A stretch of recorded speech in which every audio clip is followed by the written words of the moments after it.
జరుగుతున్న పరిణామాలేంది, రైతాంగం అక్కడ ధర్నా ఎందుకు చేస్తుండ్రు, అక్కడ కంపెనీ రావద్దని వాళ్ళు రోడ్ల మీదకి ఎందుకు వచ్చిండ్రో అది పరిష్కారం చేస్తే బాగుంటుంది. కానీ ఏదో టీఆర్ఎస్ పార్టీనే టార్గెట్ చేయాలి, మమ్మల్నే టార్గెట్ చేయాలి అనే సంకల్పం నిన్న మాట్లాడడం అది మంచి పద్ధతి కాదు. మీరు మాట్లాడేటప్పుడు అన్ని విషయాలు తెలుసుకోవాలి. ఫస్ట్ ఎలిగేషన్ చేసేటప్పుడు మీరు అన్ని విషయాలు తెలుసుకొని మీరు విమర్శ చేస్తే బాగుంటుంది. ఏది తెలియకుండా ministry of environments and forest government of India permissions ఇచ్చే గవర్నమెంట్ ఆఫ్ ఇండియా అది కూడా తెలియకుండా రాష్ట్ర ప్రభుత్వం ఏదో చేసిందని చెప్పి నేనేదో దాంట్లో క్యాబినెట్లో ఉన్నా అని చెప్పి గట్లా మాట్లాడుతున్నారు. ఇది మంచి పద్ధతి కాదు. మీరు అందుకే ప్రజలలో అబాస్ పాలవుతున్నారు. ప్రతి దాంట్లో కూడా మీరు అనవసరంగా పనికిరాని విషయాలు మాట్లాడి తెలియని విషయాలు మాట్లాడి అబాస్ పాలు కావద్దు అని చెప్పి నేను ఈ సందర్భంగా తెలియజేస్తున్నా. ఇదంతా కూడా చెప్పే అవసరం లేదు.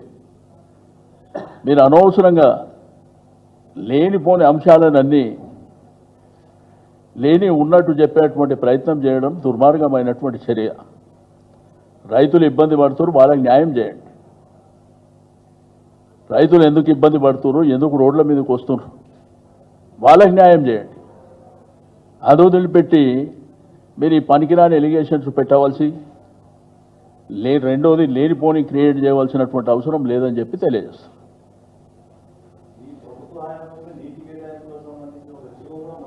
నేనేమంటే దాని డెప్త్కి వెళ్తే నేను అప్పుడు ఆ కన్సల్ట్ మినిస్టర్ కాదు. ఒకటి నేను డెప్త్కి వెళ్తే చాలా సబ్జెక్టు చెప్తా. ఇప్పుడు ఆ రోజుల్లో సింగిల్ విండో అని పెట్టింది గవర్నమెంట్.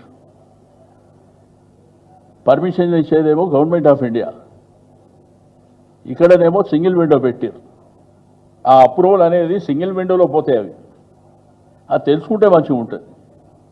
ఇక నాకు సంబంధం లేదు, ఇంకా నేను డెప్త్కి వెళ్ళి ఇంకా డీటెయిల్గా చెప్పవలసిన అవసరం లేదని నేను అది వదిలేస్తున్నా.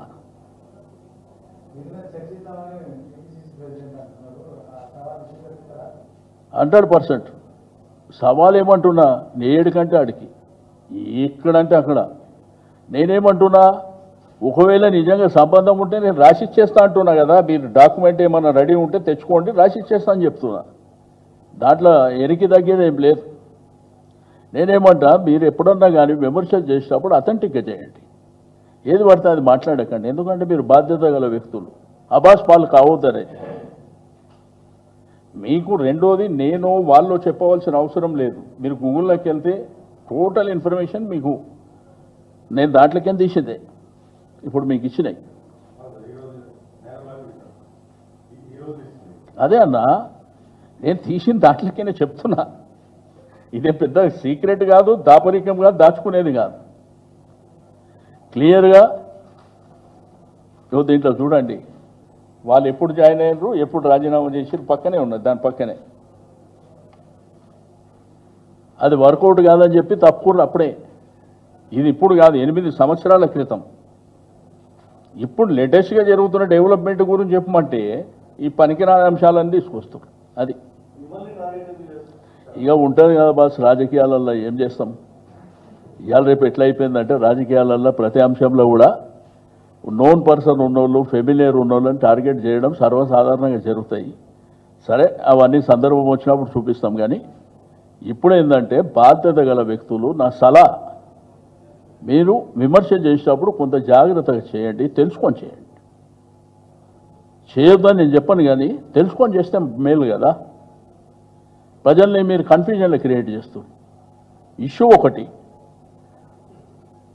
ఆ ఇష్యూని సాల్వ్ ఎట్లా చేయాలి అది వదిలిపెట్టి డైవర్ట్ చేయడానికి ఇది ఒక పనికిరాని ఎలిగేషన్స్ పెట్టి అది తప్పు కదా.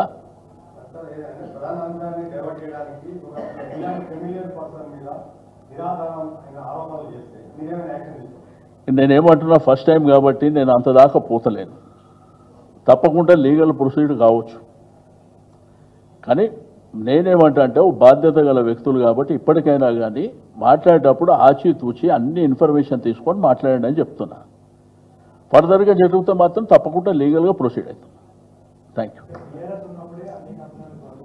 నేనేమంటున్నామా, అది మన గవర్నమెంట్ అది కాదమ్మా, అది దాదంతా ప్రాసెస్ అంతా సెంట్రల్ గవర్నమెంట్ డిపార్ట్మెంట్ కూడా మీకు MoEF ministry of environment and forest వాళ్ళు ఇచ్చేది, స్టేట్ గవర్నమెంట్ సంబంధం ఉండదు.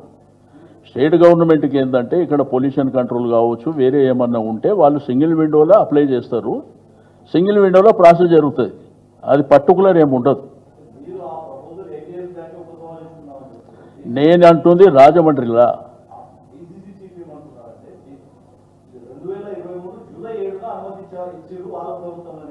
సంతోషం 2023 అంటారు. వీళ్ళు రాజీనామా చేసింది 2016 మీ కాపీ ఇచ్చిన 2016 అంటే 7 ఏళ్ల తర్వాత. రెండోది ఇచ్చింది రాష్ట్ర ప్రభుత్వం కాదు, అది తెలుసుకోమని.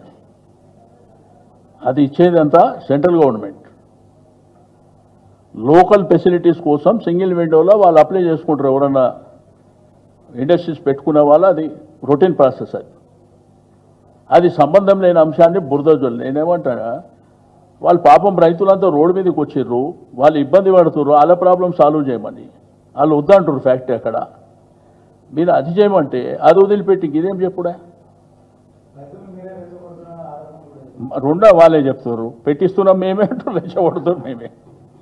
పెట్టించడంలో మేమే అయితే రెచ్చగొట్టడంలో మేము ఎందుకు అవుతాం? మాది ప్రధాన ప్రతిపక్ష పార్టీ, మా బాధ్యత ఏంది? ప్రజల పక్షాన పోరాటం చేయాలి, అదే మా బాధ్యత. ఇప్పుడు మీకు వికారాబాదు లగచర్ల చూసారు. ఇనిషియల్గా ఆ రోజు గొడవ జరిగినప్పుడు మీ సమక్షంలోనే దీనికంతా ప్లాను స్కెచ్ చేసిందంతా కేటీఆర్ గారు, నరేందర్ రెడ్డి అని చెప్పారు. ఎస్సీ ఎస్టీ కమిషన్, ఎన్హెచ్ఆర్సీ వాళ్ళు ఇప్పుడు అంతా ఫీల్డ్ విజిట్ చేస్తే ఏం చెప్తారు? ఎటువంటి హరాస్మెంట్ జరిగింది, ఏ విధంగా టార్చర్ చేసిర్రు, ఏ విధంగా కొట్టినరు, మరి వాళ్ళు ప్రత్యక్షంగా వాళ్ళు పోయినప్పుడు చెప్తురు కదా, మీ పేపర్లో టీవీలో వస్తుంది కదా.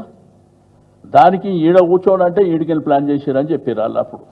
ఇప్పుడు రియాలిటీ ఏందనేది తెలిసిపోయింది కదా. కాబట్టి నేను ప్రభుత్వానికి సలహా ఇచ్చేది ఒకటే, మీరు ఏదైనా బాధ్యతగా చేయండి, రియాలిటీగా పోండి. అన్నెసరి లేనిపోని అంశాలని ఇష్యూ ఒకటి జరుగుతుందంటే మీరు మందు వేరే దగ్గర తోలాడతాం. ఇష్యూ దగ్గర తోలాడండి ఫస్ట్.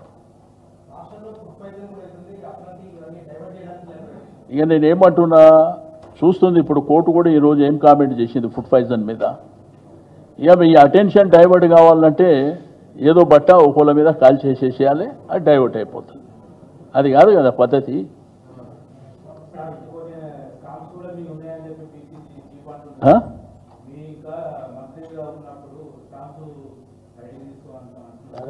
నేనేమంటున్నా బాస్, ఇప్పుడు ఏం సంవత్సరం అవుతుంది కదా, మాట్లాడి చూద్దాం.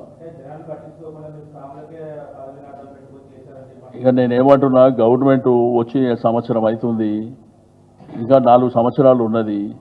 ప్రజలు ఇబ్బందులు ఉన్నారు, రైతులు ఇబ్బందులు ఉన్నారు, నిరుద్యోగులు ఇబ్బందులు ఉన్నారు, మహిళలు ఇబ్బందులు ఉన్నారు. ఆ పని చూడండి.